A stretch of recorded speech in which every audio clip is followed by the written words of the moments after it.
성부와 성자와 성령의 이름으로 아멘. 하늘을 우러러 사랑하올 하느님 아버지 뜻 안에서 스승이신 예수님과 도움이신 성령님과 사랑하올 성모님과 성녀세 아버지와 성미카엘 대천사와 하늘의 모든 거룩한 천사들과 성인들의 전구를 청하며 기도드립니다. 아버지, 오늘도 저희를 위해서 희생과 그리고 인내와 사랑으로 끊임없이 말씀을 주시고 깨닫게 하시고 그 신적인 나라로 인도하여 주시는, 이끌어 주시는 그 크나큰 은총과 사랑에 감사드립니다. 아버지, 오늘도 이 나라가 그리고 이 로마 가톨릭과 이 정치 세력이 산과 언덕으로 담합하여 모욕과 역겨움과 치욕과 배은망덕과 그리고 참 정말 그 어떤 단어로도 설명할 수 없는 그런 모든 죄악의 영향력을 끼치는 이 모든 사악한 행실을 저희 사명이 배상과 보속을 드립니다. 저희 제자들과 저희 십자가 사도직이 배상과 보속을 드리오니 예수님과 어머니 정신을 통해 아버지 부디 너그러이 받아주시옵소서. 그리고 오늘도 전 인류를 향해 애써 말씀하시는 하나라도 한 명의 영혼이라도 더 듣기를 원하셔서 그래서 회개하기를 원하셔서 인류에 대고 소리치시는 아버지의 뜨거운 사랑에 저희가 대표로 온 인류를 그 인성을 다 저의 인성이 끌어안아 예수님과 어머니 하나 되신 성심을 통해 아버지 뜻에 봉헌드리오니 아버지 자비를 베푸시어 전 세계가 주님의 거룩하신 뜻 진리만이 따를 기준임을 어서 빨리 더 늦기 전에 깨달을 수 있는 그리고 이 대한민국이 더 늦기 전에 정신과 사고방식 안에 있는 마귀를 없애버리시고 주님의 신적인 질서가 빛이 되도록 그 국민 하나하나의 영혼마다 빛이 되도록 비추어 주시어 이제 과거 아버지께서 허락하신 70여 년의 번영과 축복을 그것을 능가하는 번영과 축복으로 아버지의 영광을 드러내는 나라 될 수 있도록 자비를 베풀어 주시옵소서. 이 모든 기도 우리 주 그리스도를 통하여 비나이다. 아멘. 성부와 성자와 성령의 이름으로 아멘.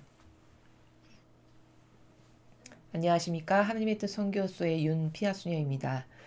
오늘도 미국에서 아버지께서 이 마지막 시대를 통해서 주시는 말씀 어떤 말씀을 오늘은 주셨는지 함께 살펴보도록 하겠습니다. 2020년 1월 22일 대중을 위한 메시지. 저 모리는 또다시 하느님 아버지의 성심이라고 알게 된 큰 불꽃을 봅니다. 하느님 아버지께서 말씀하십니다. 너는 사람들이 믿음이 없어도 구원될 수 있는지 내게 묻고 있다. 거룩한 사랑은 구원에 이르는 사다리다. 영혼의 믿음은 거룩한 사랑을 통해 뿌리를 내리고 튼튼해지는 것이다. 나에 대해 한 번도 들어본 적 없는 영혼들 또한 그들이 이웃을 어떻게 대했는지에 따라 심판받을 것이다. 나는 관용이 없는 엄격한 심판자가 아니라 사랑 가득한 아버지라는 사실을 자녀들이 깨닫게 하려고 이 성지에서 말하고 있다. 악의적으로 진리가 왜곡된 이 시대에 나의 자비와 사랑은 더더욱 온 인류 곁에 있다. 내가 어디에나 존재한다는 사실이 사건과 문제들의 해결을 통해서 항상 드러날 것이다. 진리 안에서 사는 이들에 대한 부당한 공격은 나의 심판을 피하지 못한다. 진리를 공격하는 자들은 형세가 역전되어서 악의 도구라는 그들의 실체가 밝혀지는 경우가 많다. 최악의 공격 가운데서도 나는 언제나 누가 진리를 지지하고 누가 거짓 속에 사는지를 살펴본다. 나의 사랑과 자비는 언제나 뉘우치는 마음을 환영할 준비가 되어 있다. 다른 이의 인격에 대한 부당한 판단은 너희의 지위가 어떻든 간에 여전히 죄가 된다. 이기적인 야심이 너희를 눈멀게 만들도록 내버려 두지 마라. 사회적 지위 고하를 막론하고 내 계명에 따라 살아라. 아무도 내 눈길을 벗어나지 못하기 때문이다. 주님의 말씀입니다. 하느님 감사합니다. 오늘 주신 말씀은 지금 첫 번째 페이지에서 여러분께서 지금 보고 계시는 이 첫 번째 페이지에서 중요한 것은 구원되고 싶다. 천상의 나라에 가고 싶다. 우리가 떠나온 그 나라로 다시 돌아가려면 어떻게 해야 되냐? 거룩한 사랑을 통해서 완성돼야 된다. 이게 답입니다. 이 많은 말씀을 한 문장으로 요약 정리하면 바로 그거예요. 거룩한 사랑만이 답이다. 네가 천국 가고 싶어. 구원되고 싶어. 그런 거룩한 사랑을 너는 실천하는 사람이 되라. 이게 답이에요. 자, 한 문장씩 살펴보면 너는 사람들의 믿음이 없어도 구원될 수 있는지 지금 나에게 묻고 있다. 지금 이 메시지를 받으시는 분이 미국에 계시는 그 모린 자매님이라는 그 평범한 평신도세요. 근데 그분이 하느님과 소통을 하시는 과정 가운데에서 아버지 믿음 없어도 구원될 수 있나요? 아마 이렇게 여쭤보셨나 봐요. 그러니까 네가 믿음 없어도 구원될 수 있는지 지금 나한테 묻고 있다 하시면서 그것에 대한 답을 주시는 거죠. 답을 뭐라 하셨냐면 거룩한 사랑은 구원에 이르는 사다리다. 구원되고 싶어. 믿음 말고 구원되는 방법이 있나요, 아버지? 이제 이를테면 이렇게 여쭤보신 거죠. 그랬더니 아버지께서 답을 주시는데 거룩한 사랑. 거룩한 사랑을 하면 실천하면 네가 그걸로 열매를 맺으면 너는 구원된다 이거예요. 영혼의 믿음은 거룩한 사랑을 통해 뿌리를 내리고 튼튼해지는 것이다. 자, 믿음이라는 세계는 거룩한 사랑을 자꾸 수행하고 그걸로 열매를 맺음으로써 그 믿음이 더 견고해지고 튼튼해지고 뿌리를 깊게 내리게 되는 것이다. 라는 겁니다. 그럼 거룩한 사랑이 뭔지는 너무나도 많이 설명드렸잖아요. 지난 숱한 강의를 통해서. 그쵸? 거룩한 사랑이라서는 하나님만 가지고 계시는 사랑인데 그건 뭐냐면 결국은 이꼬르 십계명인데 그럼 십계명은 이꼬르 뭐냐? 하느님만을 위한 것과 이웃만을 위한 사랑. 나를 위한 것은 완전히 배제된 사랑. 나는 배제한 것. 이게 거룩한 사랑이에요. 그런 거룩한 사랑을 통해서 열매를 맺어. 자꾸자꾸. 그럼 믿음이라는 나라가 아주 견고하게 뿌리를 많이 내리고 튼튼해지는 것이다. 즉 이 말씀은 무슨 말씀이냐면 믿음이라는 나라와 거룩한 사랑이라는 나라는 뗄래야 뗄 수 없는 불가분의 관계성. 즉 한 나무에서 두 개의 가지와도 같은 이런 나라라는 거예요. 거룩한 사랑을 수행하는 자는 즉 믿음이 있는 자고 믿음이 있다라는 것은 거룩한 사랑을 통해서 입증되는 거고 이런 관계성. 이런 관계성의 나라에 있는 거다. 자, 믿음이라는 게 도대체 여러분 뭐죠? 믿음? 믿음이 뭐야? 그냥 예수님 믿는 게 믿음이지. 믿음이 뭐야? 하느님 아버지 믿는 게 믿음이지. 이건 믿음을 모르는 겁니다. 믿음이 뭔지 모르는 거예요. 믿음이라는 거는 참된 사실과 참된 진실인 진리를 믿는 믿음부터 명동성당에 가서 미사 드리면 오늘 엄청 많은 은혜 받은 것 같고 엄청 은총 받은 것 같고 미사 드린 것 같은 이런 믿음에 이르기까지 믿음의 나라는 천차만별로 달라요. 사람의 숫자만큼 다르고 사람의 정신세계 수준만큼 다르고 사람의 영적 그 수준의 나라만큼 다 다른 세계가 믿음의 나라예요. 그럼 가장 고도적이고 고결하고 완벽한 믿음은 어디에만 모범이 있다? 예수님과 성모님께만 모범이 있죠. 두 분의 모범이 믿음의 완성체라고 보시면 돼요. 완결체. 그럼 두 분의 믿음은 어떠셨어요? 완전히 자기를 배제됐죠. 그러니까 믿음과 거룩한 사랑은 한 나무에 있는 두 가지와도 같은 게 이해가 되시죠? 이 믿음이 있다는 것은 거룩한 사랑을 행하는 사람이고 거룩한 사랑을 행한다는 건 믿음이 또 훌륭하다는 거예요. 같은 나라예요. 같은 나라의 두 개의 속성인 거예요. 같은 나무에. 그러니까 어떤 믿음은 하느님을 위해서 희생하는 것을 영예로 여겨서 목숨까지도 아깝지 않게 기꺼이 내드리고 오히려 그 목숨을 통해서 영혼이 구원되고 아버지가 기뻐하시면 내가 기쁜 나라. 이게 예수님과 성모님이 사셨던 나라죠. 이게 예수님과 성모님이 아버지께 보여드리고 입증해드렸던 믿음의 세계예요. 그쵸? 그럼 뭐야? 이 믿음도 가장 고결하고 탁월하고 완결된 거는 자기가 배제된 거네. 자기를 배제시키고 자기를 돌보지 않는 믿음이 완성된 믿음이네. 그럼 거룩한 사랑과 일맥상통하네. 자기가 배제된 사랑이니까. 그쵸? 그러니까 하나의 나무에 이렇게 두 개의 가지와도 같은 그런 관계성이다. 라고 이야기하시는 거죠. 나에 대해 한 번도 들어본 적 없는 영혼들 또한 그들이 이웃을 어떻게 대했는지에 따라 심판받을 것이다.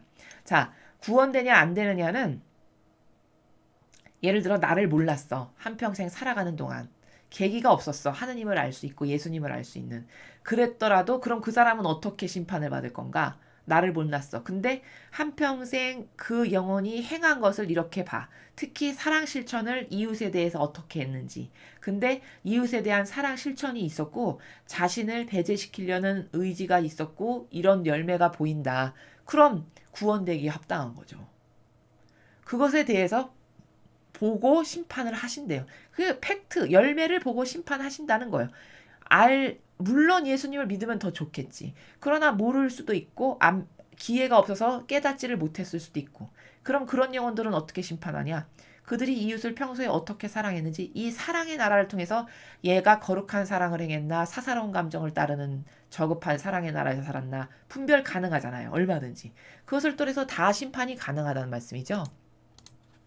나는 관용이 없는 엄격한 심판자가 아니라 사랑 가득한 아버지라는 사실을 자녀들이 깨닫게 하려고 성지에서 말한다.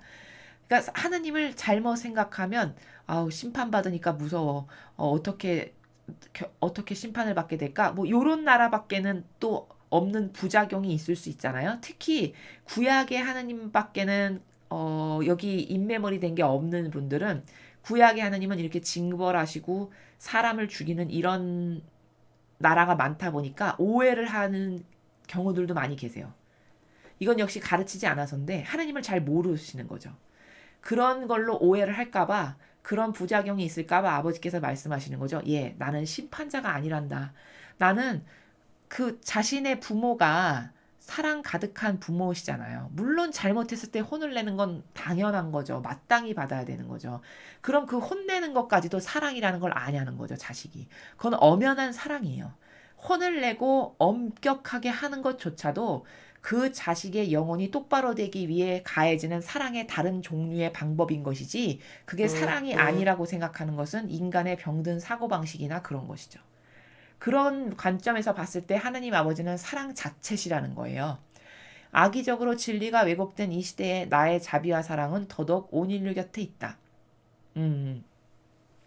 지금은 악의적으로 진리를 왜곡한대요. 마귀가 이렇게 잘하죠. 제가 그래서 성경을 해설해서 말씀을 드릴 때 2시간 동안 얘기했는데 한 문장만 따. 이게 악의적으로 진리를 왜곡하는 거예요. 그쵸? 아니 수많은 이야기를 했는데 전체 흐름과 맥락과 원리를 따지는 게 더 중요하잖아요. 어떤 사람이 강의를 했어. 진리를 가지고. 2-3시간을 강의를 했는데 그럼 2-3시간 동안 저 사람이 말하고 싶은 나라의 의지가 뭔가 요것을 봐야 되는 게 맞는 관점인데 2-3시간 동안 말한 것 중에 한 문장만 딱 따다가 나의 논리를 입증하기 위한 기납적 결론으로서 그거를 갖다가 인용해요. 아 이거 완전히 사악하고 역겨운 마귀죠. 완전 그 악독하기가 이루 말할 수 없는 마귀 중에서도 마귀예요. 근데 요 시대에 요렇게 마귀가 요 술수를 잘 써요. 특히 로마 가톨릭이. 그것을 따다가 하느님은 사랑이십니다. 요 명제 하나 따다가 수많은 영혼을 속여요. 그래서 마귀도 사랑해야 되는 것처럼. 악마도 너가 구원받으려면 하느님의 자식인데 다 사랑해야지. 요 관점 하나로 경계를 다 뭉그러뜨리고 흐트려가지고 가르치거든요. 그리고 그렇게 하라고? 그렇게 안 하면 마치 나쁜 사람인 것처럼? 이건 근데 완전한 착각이에요, 여러분. 아니, 하느님의 정의를 보세요. 구약을 보면 하느님의 정의는 수많은 사람을 죽이시죠. 가나안 땅에 들어가기 전에 그 40년 동안 헤매게 하신 다음에 다 못 들어갔어요. 가나안 땅에. 누구만 들어갔냐? 그 여호수아와 갈렙과 여분네 거기에 동조하고 협력한 사람들만 젖과 꿀이 흐르는 가나안 땅에 들어갔어요. 나머지는 다 광야에서 죽었어요. 하나님께서 그렇게 하신 거죠. 왜 그럴까? 이 가나안 땅, 젖과 꿀이 흐르는 풍요한 마치 천상의 예표와도 같은 이 가나안 땅에 들어가기에 합당치 않은 거예요. 이렇게 진리는 합당치 않아도 뭐 봐줘서 들어가고 이런 나라가 없습니다. 이렇게 경계가 분명하고 질서가 명확해요. 안 되는 건 안 되는 거예요. 아버지 기준으로 봤을 때. 잘못된 것에 동조하고 협력했죠. 10개의 지파가. 그렇죠? 10개의 지파의 우두머리들은 갔다 와가지고 아 저기는 가면 우리 망한다. 죽는다. 아 저기 얼마나 사람들이 막 이렇게 키가 크고 엄청 우리보다 힘도 세고 말도 못하는데 거기 갔다가 죽는다고 이렇게 선동했잖아요. 자기의 뜻으로. 하나님이 분명히 이렇게 가라라고 말씀하셨는데 그 말에 순종 안 하고 인간의 뜻으로 그렇게 잘못 이야기했죠. 근데 거기에 동조하고 협력한 수많은 사람들은 결국 광야에서 40년을 헤매고 고생만 하다 죽고 그때 20살 된 사람이 60살 된 40년 후에 그 여호수아와 갈렙의 아들 여분네의 그 지파만 가나안 땅에 들어갔어요. 하느님의 뜻에 순종하고 올바르게 받아들인 사람들만, 그렇게 반향한 사람들만 들어가기에 합당하다는 뜻이죠. 그렇게 이 진리라는 것은 뭉뚱그리 해가지고 뭐 경계도 없고 불명확하고 그냥 좋은 게 좋은 거지. 아야, 선하고 착한 게 좋은 거지. 넌 뭐 그렇게 너도 부족하면서 일일이 따져. 요런 이상한 논리 체계를 끌어다가 여러분을 속이거든요. 이게 다 악의적으로 진리를 왜곡하는 마귀가 하는 짓이에요. 그런데 이렇게 악의적으로 진리가 왜곡된 시대에 내 자비와 사랑은 더더욱 온 인류 곁에 있다. 하느님이 말씀하시는, 여기서 말씀하시는 자비와 사랑은 하느님은 사랑이십니다. 이 자비와 사랑을 말씀하시는 게 아닙니다. 여러분 혼동하시면 안 돼요. 이 자비와 사랑은 기다리시고 인내하시는 자비와 사랑이에요. 잘못된 것을 받아들이는 자비와 사랑이 아니라, 경계를 허무는 자비와 사랑이 아니라, 얘네들이 회개하고 돌아오기를 바라시는 그런 자비와 사랑, 그래서 기다려주시는 자비와 사랑, 이런 자비와 사랑을 인류에게 지금 아직까지 열어놓으신다는 거예요. 내가 어디나 존재한다는 사실이 사건과 문제들의 해결을 통해서 항상 드러날 것이다. 자, 하느님의 자비와 사랑이 어떻게 인류 가운데 역사하시냐? 어떤 문제가 있잖아요. 어떤 사건이 있잖아요. 근데 그런 것을 해결을 해주시는 게 다 아버지의 뜻이 그렇게 해결하셔서, 아, 인류가 그 사건과 문제를 통해서 하느님을 깨닫게 하시는 거죠. 아, 하느님이 살아계시는구나. 이건 사람이 이렇게 할 수 없어. 이거 하느님이 이렇게 하셨구나. 이렇게 깨닫게끔 역사하신다는 거예요. 이게 자비와 사랑이죠. 진리 안에서 사는 이들에 대한 부당한 공격은 나의 심판을 피하지 못한다. 그쵸? 아버지는 자비와 사랑이신 동시에 공정과 정이시니까 진리를 추구하고 그 안에서 사는 이들을 어떤 악한 세력이 공격한다. 그런 건 하느님의 심판을 절대로 피하지 못한다는 거예요. 못한다는 거예요. 하느님은 다시 한번 말씀드리지만 선의 세력을 눈동자처럼 보호하십니다. 성경에 나와 있죠. 눈동자처럼 보호하신다고. 그걸 인간은 근시안적이고 눈에 보이는 것만 추구하다 보니까 그냥 깨닫지 못할 뿐이에요. 아버지는 눈동자처럼 이미 보호하고 계세요. 진리를 공격하는 자들은 형세가 역전되어서 악의 도구라는 그들의 실체가 밝혀지는 경우가 많다.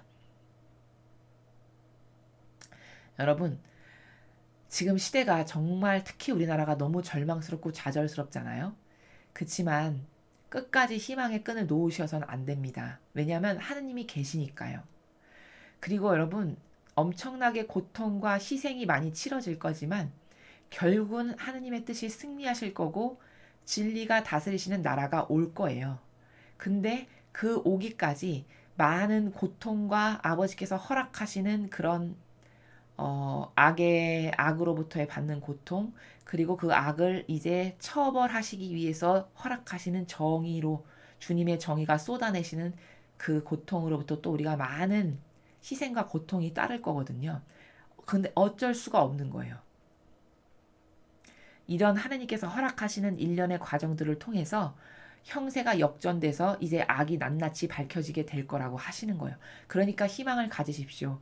희망의 끈을 끝까지 버려서는 안 돼요. 분명히 진리는 승리할 거고요. 아버지가 안 계시면 모를까 아버지가 분명히 살아계시고 선은 승리하게끔 돼 있습니다. 이거는 답은 정해놓고 가는 싸움인데 이 중간의 과정이 너무 우리들에게, 특히 이 대한민국의 국민들에게 고통스러운 과정일 뿐인 거거든요. 이럴 때일수록 강한 정신력으로, 그리고 강하게 아버지의 뜻에 의탁되어 있고 나를 맨날 내맡겨서 잘 굳굳이 인내하고 참고 받아들여야 돼요. 최악의 공격 가운데서 난 언제나 누가 진리를 지지하고 누가 거짓 속에 사는지 살펴본다. 그쵸. 하느님은 누가 진짜고 누가 가짜인지를 지금 우리가 이 나라의 여러 가지 환란과 역경 가운데서 지금 심판하고 계시는 중이시고요. 여러분, 우리는 지금 재판의 심의 과정 중에 있는 사람들이에요. 인간도 재판하려면 몇 년 걸리죠. 그렇게 심의 과정이 필요하잖아요. 하느님의 나라의 법도 마찬가지입니다. 우리가 지금 이미 심의가 시작됐어요. 오래전에. 그리고 지금 우리는 그런 심의 과정 중에 하느님의 뜻이 누가 진짜고 가짜인지 악의 세력과 선의 세력을 지금 골라내시고 그 열매를 고르시고 계시는 중인데 우리는 그 가운데 지금 시험 보고 있는 중이고 심의 과정 중에 있는 중이에요. 그러니까 이럴 때일수록 여러분이 반향을 아버지의 뜻에 똑바로 잘하셔야지만 살아남을 수 있다는 겁니다. 나의 사랑과 자비는 언제나 뉘우치는 마음을 환영할 준비가 돼 있다. 그리고 아버지가 왜 자비하시고 사랑이시냐면 회개하면 바로 받아주시잖아요. 탕자를 보세요. 돌아온 탕자. 그 돌아온 탕자가 인간 같으면 그거 용서해 주겠습니까? 내 재산을 다 탕진하고 날렸는데 용서 안 하겠죠.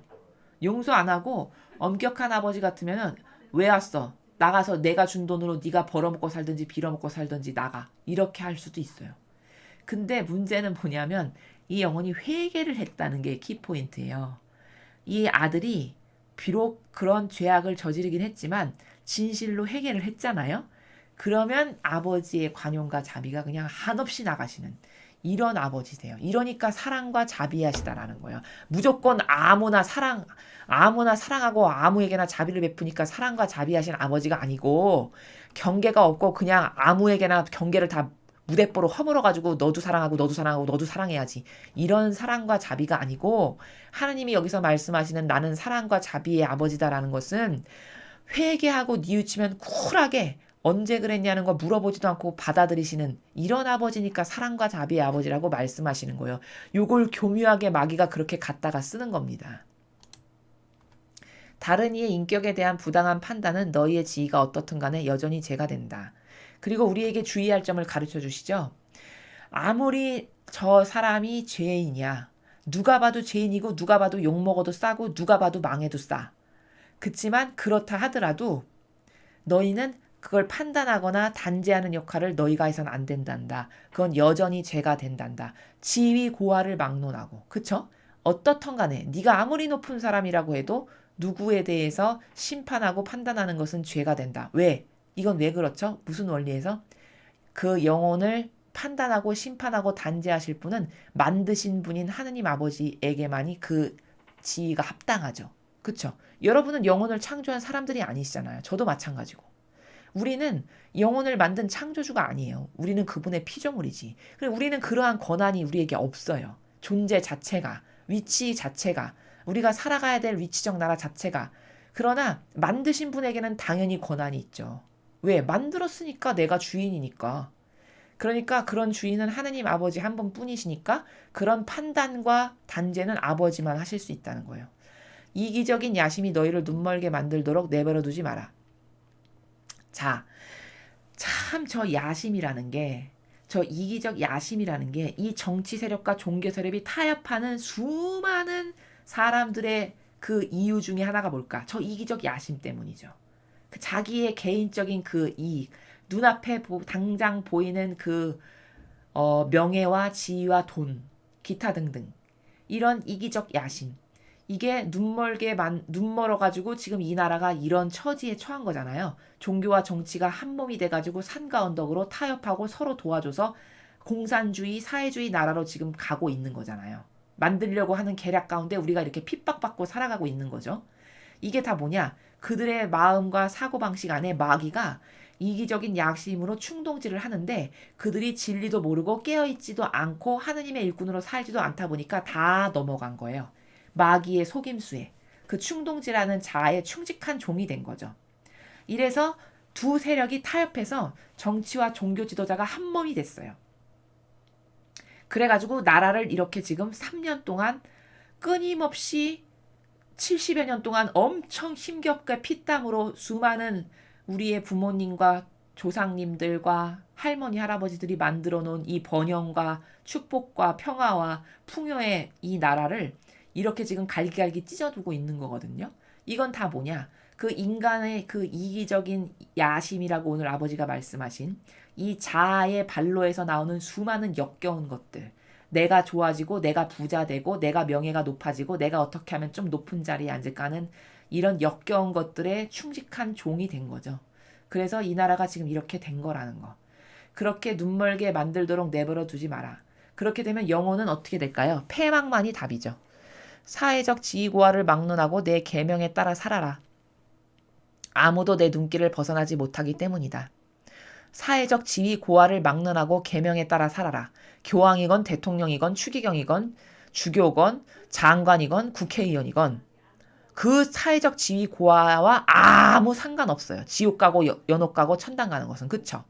단지 맺은 열매가 하느님의 계명, 십계명, 거룩한 사랑에 누가 충실하게 살아서 맺은 열매가 있나 없나 이것만을 공평하게 따지세요. 아버지의 정의는. 공정 자체시기 때문에.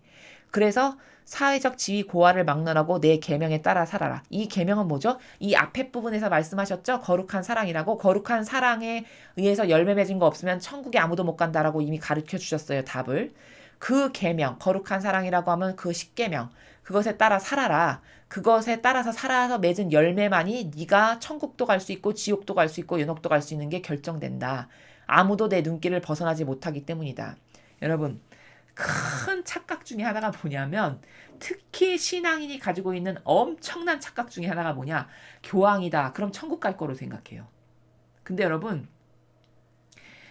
높은 지위와 높은 책임과 높은 권한과 온갖 좋은 것은 다 차지했는데 거기에 따른 의무와 책임을 그 권한과 지위의 크기와 무게만큼 하지 않았다. 그럼 어떻게 될까요?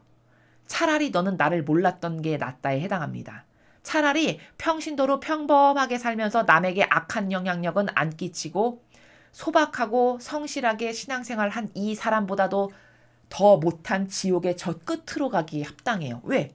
성경에서 말씀하셨잖아요. 받은 만큼 요구하신다고.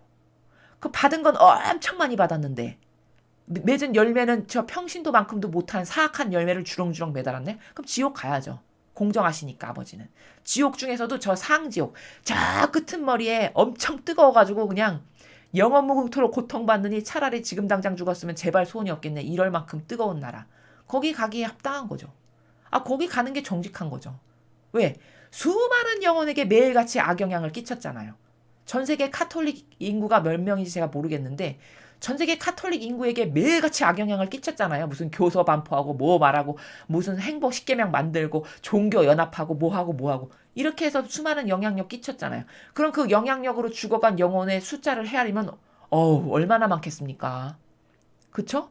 그럼 그 영향력 끼친 것만큼 책임을 져야죠.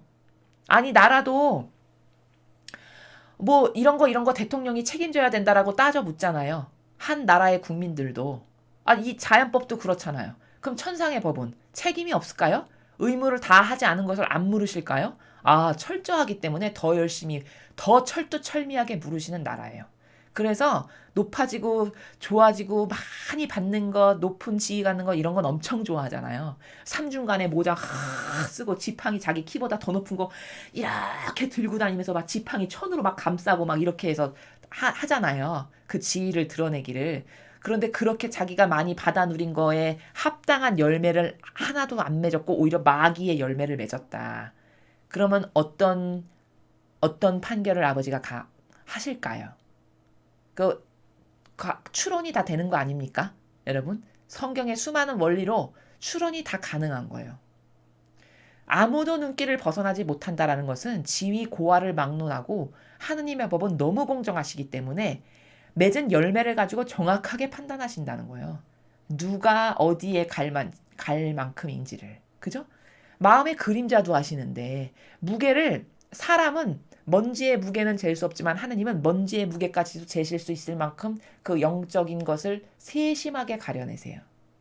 그렇기 때문에 이 정도로 엄격한 나라고 이 정도로 질서가 철두철미한 나라기 때문에 이 아버지 뜻이 주시는 계명과 아버지 뜻이 주시는 거룩한 사랑에 충실하지 못했다. 그러면 그 누린 것만큼 책임을 물으실 거고 그게 너무나도 당연한 거고 성경에서 그렇다라는 진실을 많이 받은 자는 많이 내둬야 한다라고 예수님께서 분명히 말씀하셨다라는 사실이에요. 이래서 무서운 겁니다. 이래서 하느님의 뜻이 무엇을 말씀하신다는 것은 너무나도 정확하고 이루어지지 않을 것은 단 하나도 없기 때문에 너무 무섭고 정확한 나라라는 것. 이것을 우리가 알아야 됩니다. 자, 오늘도 우리는 아버지께서 이 시대에 주시는 분별의 여러 가지 원리들, 특별히 오늘은 거룩한 사랑과 그 믿음 없어도 구원될 수 있나요? 이렇게 물어봤어요. 모린 자매님이. 근데 하느님이 그것에 대한 답을 풀어서 많은 나라에서 말씀하셨어요. 하느님께서. 즉 믿음이라는 것은 거룩한 사랑과 이 한 나무에 펼쳐진 이런 가지와도 같은 건데, 믿음이 탁월하다는 것, 믿음이 예수님과 성모님만큼의 믿음이라는 것은 자기가 완전히 배제된 나라, 즉 거룩한 사랑과 무관하지 않은 거죠. 즉 이 믿음과 이 사랑은 한 나무에 펼쳐진 두 개의 가지와도 같은 이런 연관선상에 있는 속성들이다. 그러니 믿음이 있다라는 것은 거룩한 사랑을 실천한다라는 것이요, 거룩한 사랑을 실천하는 사람이라는 것은 이런 성모님과 예수님과 같은 믿음을 가지고 있는 사람이라는 얘기다. 그러므로 거룩한 사랑을 실천하는 것만이 구원되기에 합당한 방법이므로 너희는 그 거룩한 사랑을 열심히 실천해라. 이것은 지위 여하를 막론하고 누구에게나 똑같다. 하느님의 법은 누구에게나 똑같고 너무 공정하시다. 이 무서운 사실을 마음에 새기고 또 이런 것을 사실은 그 지도자라고 하는 위치에 있는 사람들이 듣고 알고 깨달아야만 회개가 할 수 있는데, 과연 이런 사실을, 진실을, 이런 팩트를 몇 명의 지도자가 깨달을지 참 의문입니다. 자, 오늘도 2020년 1월 22일 대중을 위한 메시지 해설을 마치겠습니다. 감사합니다.